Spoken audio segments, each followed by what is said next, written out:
Meantime, back with us, Naveed Jamali, Reserve Officer with the Office of Naval Intelligence and Senior Fellow in the Program on National Security at the Foreign Policy Research Institute. We're talking a little bit about Russia, Naveed, and about what needs to happen between our two countries. At the top of the list, because you've been in the front lines of sorts with this relationship, what advice would you give President-elect Trump? Well, Jen, I mean, just as we're seeing, we're all trying to figure out what the new Trump administration is going to look like. And I think the process, as Americans, we're all used to this.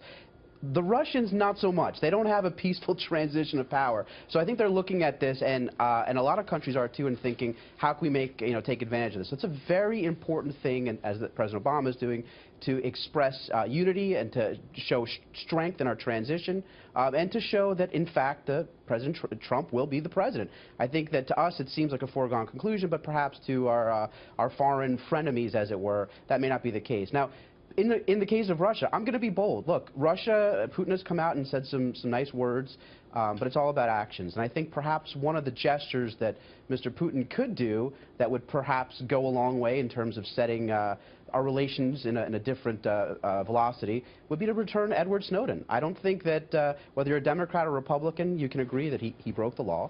And he's essentially a fugitive in Russia, although not charged. And that would go a long way to sort of atoning and perhaps restructuring a relationship, is to return him to the United States. Well, that'd be interesting, and we'll watch for that. You know, David Ignatius in the Washington Post wrote about the importance of deterrence. And I'm wondering, in just about a minute or so, Naveed, if you could tell us what would Russia understand when it comes to deterrence, a show of strength to not push the line with the new president-elect in the United States of America? Absolutely. I mean, I'm hopeful, and I've been very critical of the Obama administration. Look, Syria it has not gone our way, and it's not just gone our way in the humanitarian disaster that's evolved. We've created a foothold for Russia in the Middle East as a result of this. They're not going anywhere. And frankly, the only thing the Russians understand is if you're going to negotiate this, and I think President-elect Trump understands this as a businessman, you want to negotiate from a position of strength. And the way that you do so is with a strong military and with a military that you're not going to use, but you're clear that it's there and its capabilities. And I think that, the Russians, they don't understand peaceful transition, but they do understand strength. And look, they have their national interest and Putin's national interest are to expand. That's not going to change. Nothing has changed in Ukraine. He's still bombing Aleppo and in Syria.